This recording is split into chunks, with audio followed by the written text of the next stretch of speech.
Okay, forgot how to do this for a second. Hopefully, I'm live and everything's working. Um, so I did a little bit of thinking about what I want to do with photo editing. I didn't do any editing. So in the last streams, I was evaluating if I should switch to a different editing program because basically, long story short, I didn't have my Instagram account for like a year, and I did a lot of traveling in that year. Well, not a lot of traveling, I guess. Let me just get a quick list. And I took lots of pictures and videos and everything, and I didn't do anything with them. So I went to the Netherlands, I went to Italy, I went to Barcelona, some places around Germany, around Berlin and Germany. I went to Australia to visit my family. I went to Italy again. Went to lots of other places in Berlin. I went to Hamburg and went to Prague, and recently went to Italy again and went to Austria. So yeah, I have heaps of photos I need to edit, so I need to catch up. I basically need to edit every day for like a month, I guess. And I thought I should stream to make myself accountable, so that, you know, if there's like somebody watching, it makes me like have to keep doing it. And I didn't want to pay for Adobe because I've been in an Adobe subscription before, and it really annoyed me because when you decide you want to end the subscription, you're locked in for a year and they make you pay exit fees and stuff, and it's just shady. I don't really like the way that it works.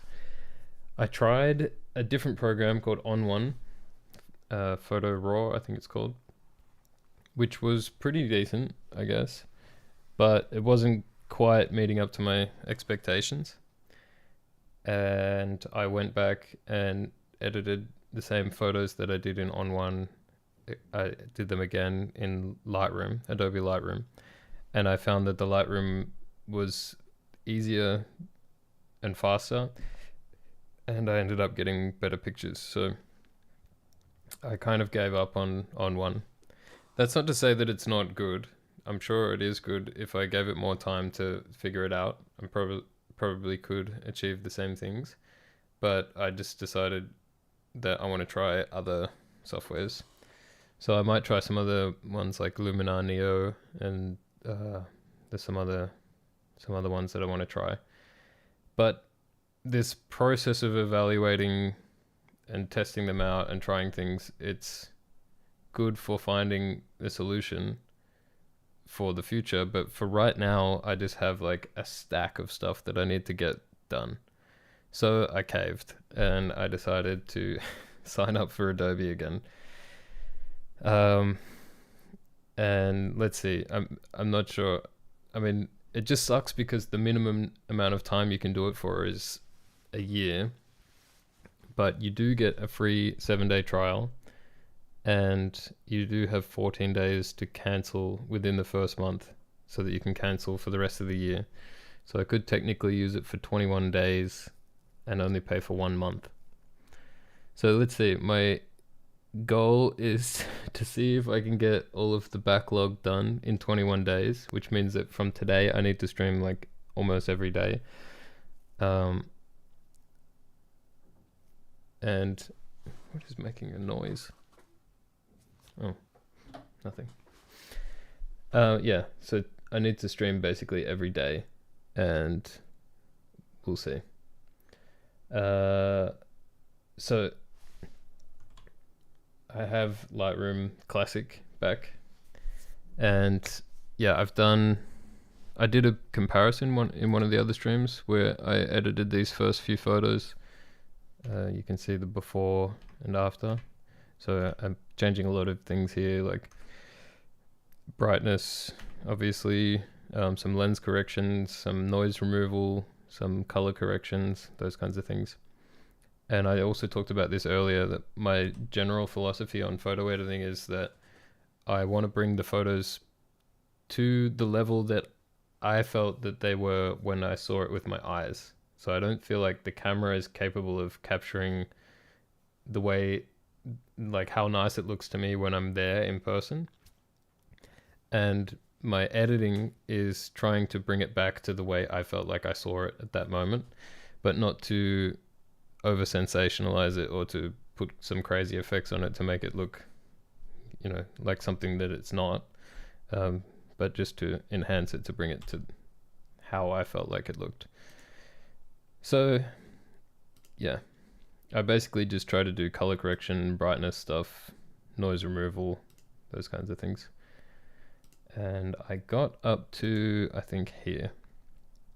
So, yeah, basically I'm just gonna, watching this isn't gonna be for everyone. If you're interested in photo editing, then, maybe you want to watch along. If you are just bored and you want to talk to someone, you can write a message to me, because I'm just going to be sitting here working away and talking to myself. So yeah, no stress if nobody watches, but this is what I'll be doing. And if you want to talk, let me know. And I'm streaming on like a bunch of different platforms now. So Facebook, Twitter, Twitch, and YouTube. And if everything is working correctly, I should see all of the comments from all the platforms coming in on one feed. So hopefully if anyone writes anything, I'll see it. Yeah, I'm just going to start editing. Yeah, like I said, I'm using this for now just to get the work done. And eventually I'm going to find an alternative. But for now, Lightroom Classic is what I know. So that's what I'm going to use. So I'm going to try and get my bearings of what I was up to here. Usually what I do is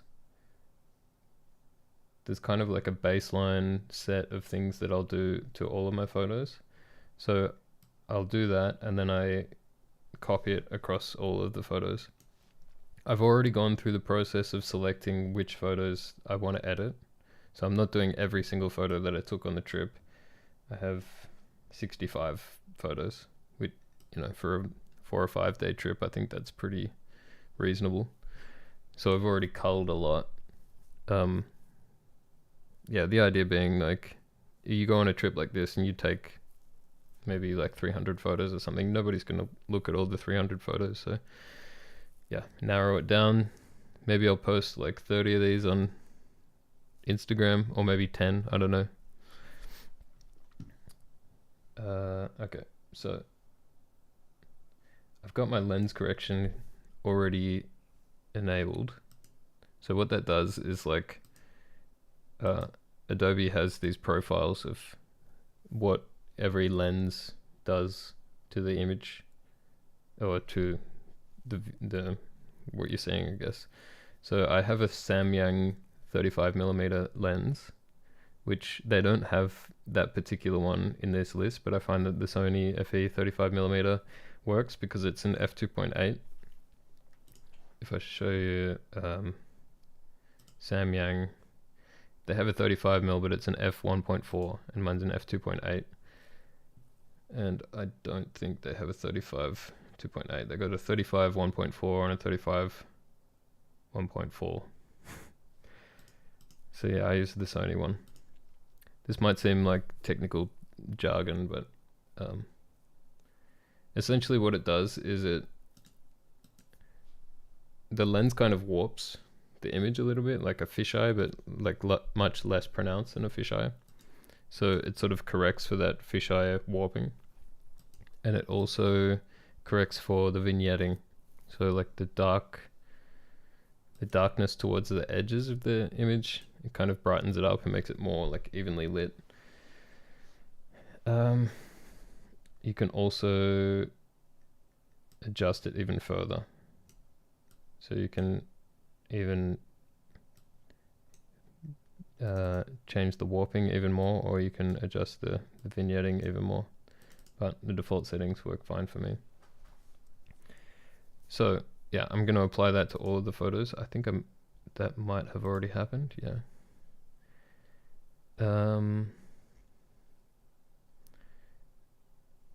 I'll also probably set like I usually increase all of these sliders. Let's see what I had here. Yeah, 4 and all of them 8. You'll find like I'm kind of weird about even numbers and like multiples of 8. So usually I have everything as like, yeah, multiples of 8. That's just because, I don't know, weird OCD things.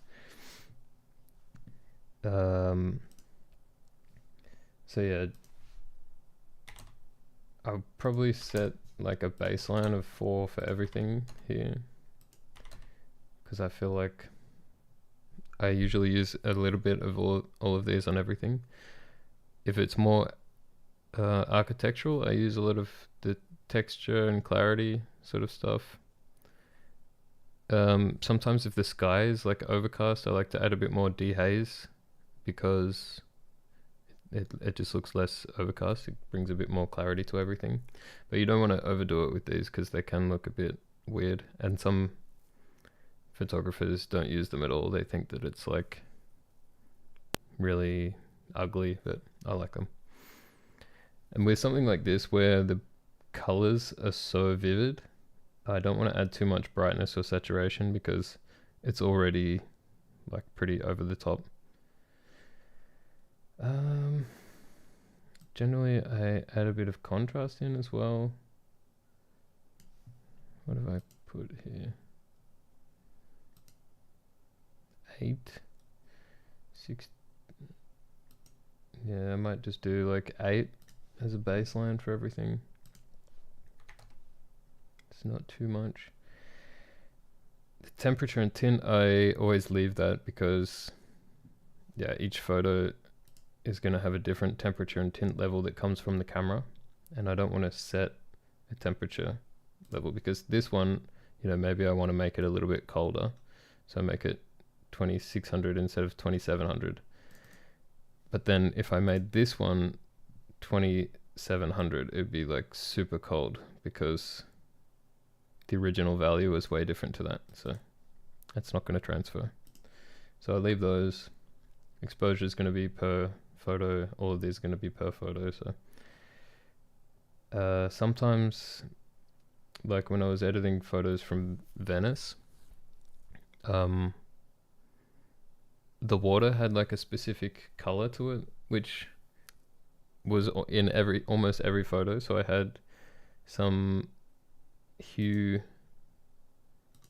change that I made to like the green or the blue or the aqua, because the water looked a little bit like sickly green, so I tinted it a little bit more towards blue, and I basically applied that to every photo, but because it was consistent, but consistent across all of the photos. But I don't want to do that here, so I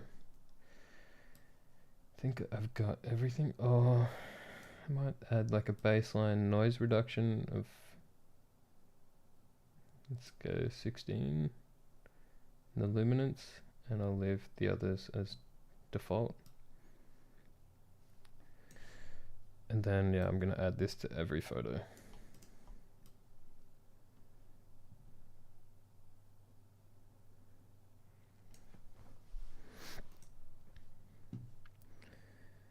So I go, where do I go? Develop, sync settings. Yeah, I basically uncheck exposure and white balance, so never will copy any of those. A lot of this stuff I haven't made any settings, so I'll just leave it. As in, I mean, I haven't changed the blacks and whites, so if I sync the settings, it's not going to change anything. So sync, And it's thinking up in the corner here.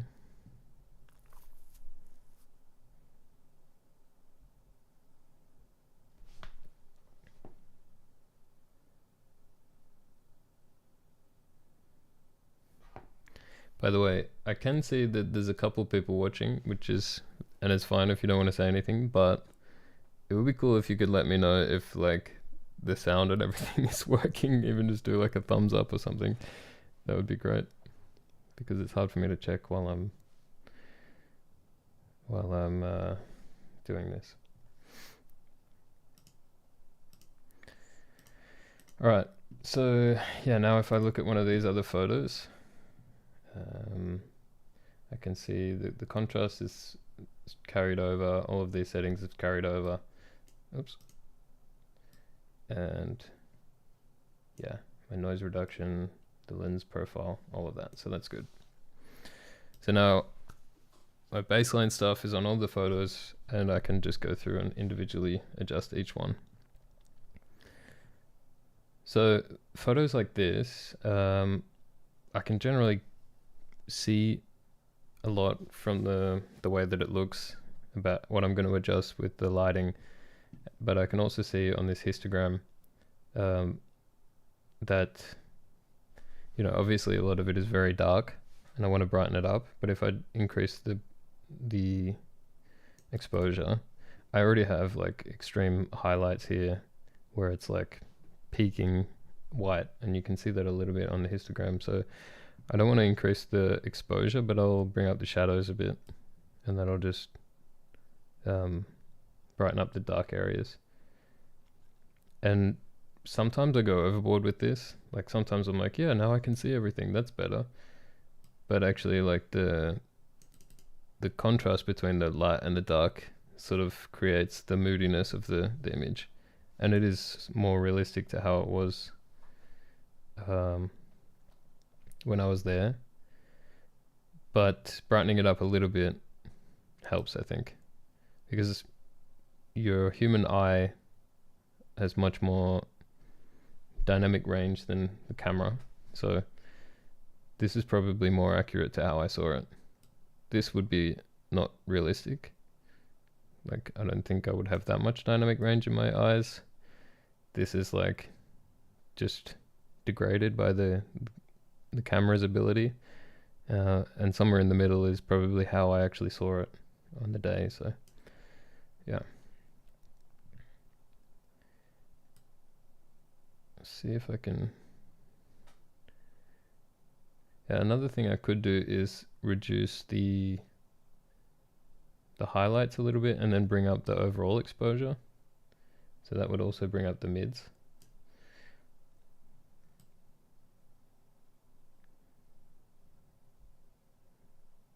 And that's probably not too bad.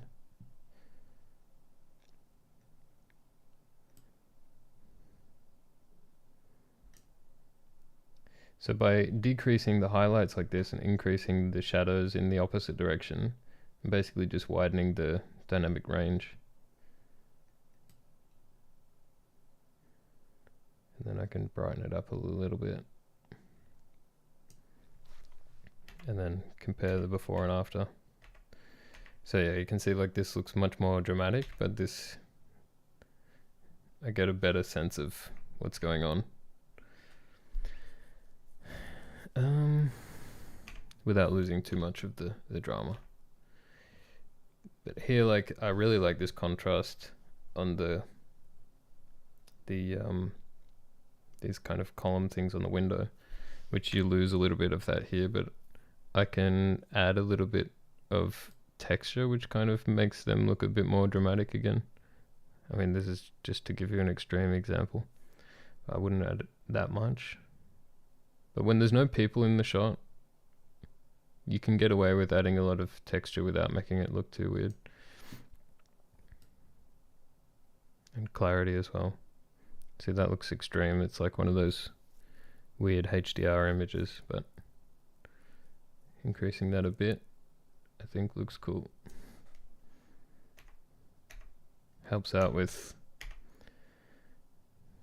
how sort of washed out it became when I brightened everything up.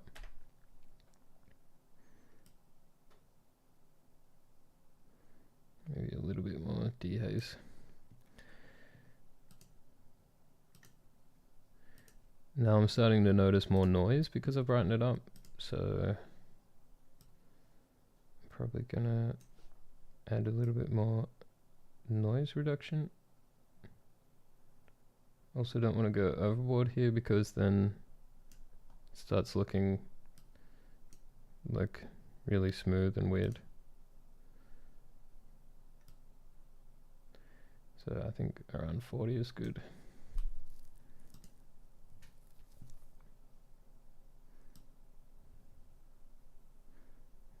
Maybe 48 on the sharpening. That's cool. And I'm always checking back to see how it was in the beginning.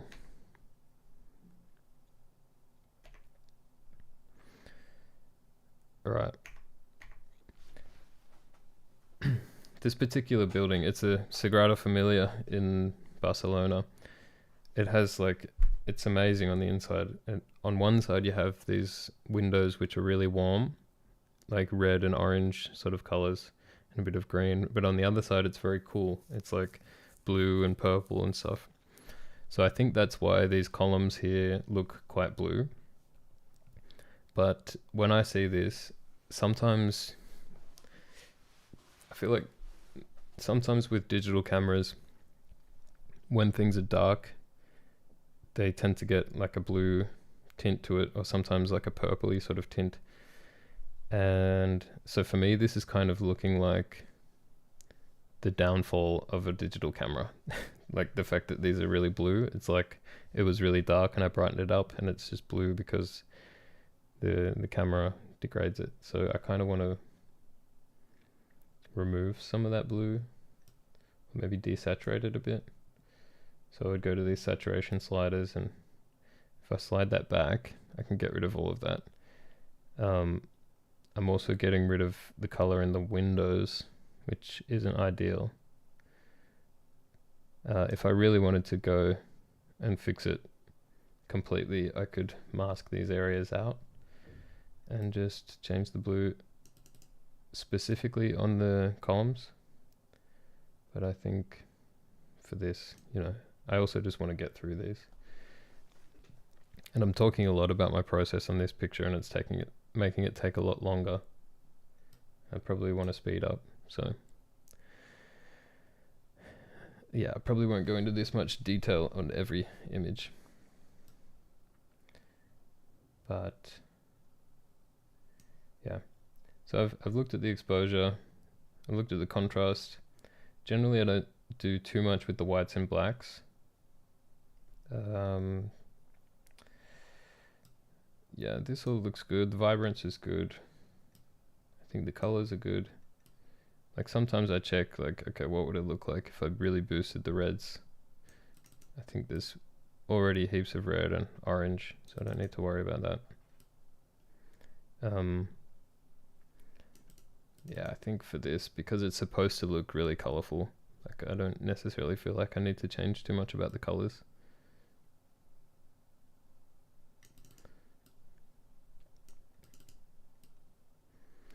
Yeah, I think I'll leave that.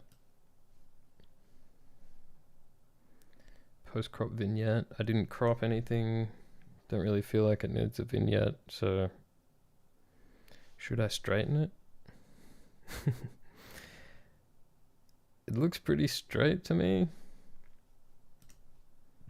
What I mean by that is, should I rotate it like this?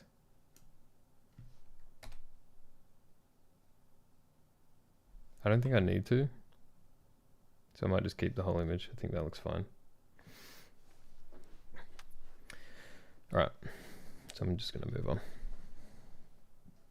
This one I'll probably crop because it immediately looks like it's not centered. But let's just brighten it up a little bit first. Maybe I'll do same thing I did before. Bring down the highlights, bring up the shadows, and then bring the whole image up a bit.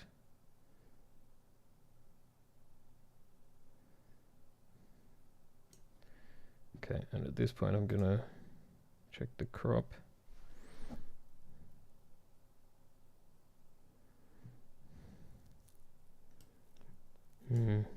I want to keep the aspect ratio.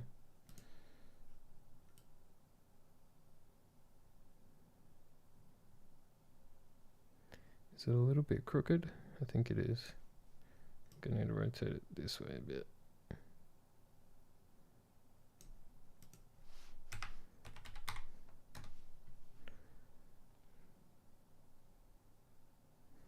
So now I'm just looking at like where this line intersects on these two columns to see if it's like roughly the same.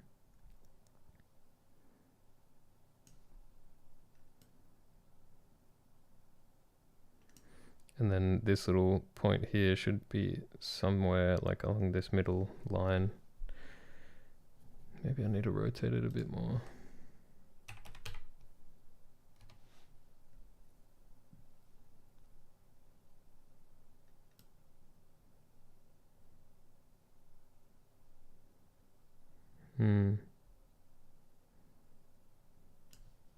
I feel like that's pretty similar to that. And this looks a little bit off, but maybe it's just the image is a bit skewed or something. That looks pretty good.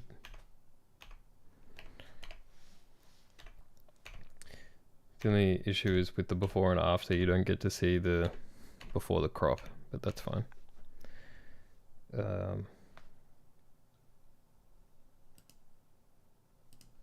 This image actually looks pretty good like this. I don't want to brighten it up too much. Yeah, I think that's cool.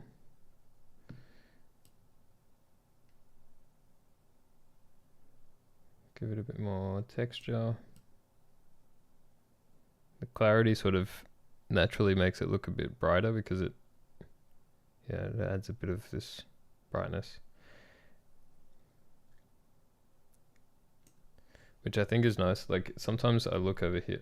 I hope everyone can see the mouse. But yeah, sometimes I just look over here at this preview because I'm thinking like, how's this going to look on Instagram? And you know, these sliders, if I did it like that, the blown up image looks pretty crazy, like over the top. But here it really stands out. So that's kind of why I like these effects, because it makes it stand out a bit more on small screens. So I don't mind adding a bit of that. Just don't want it to look too crazy here. Don't think I need to add dehaze.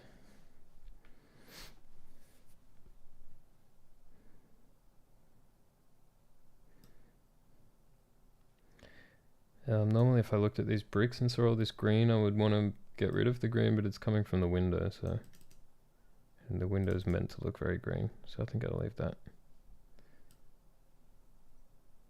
Maybe I can even it out with the purple.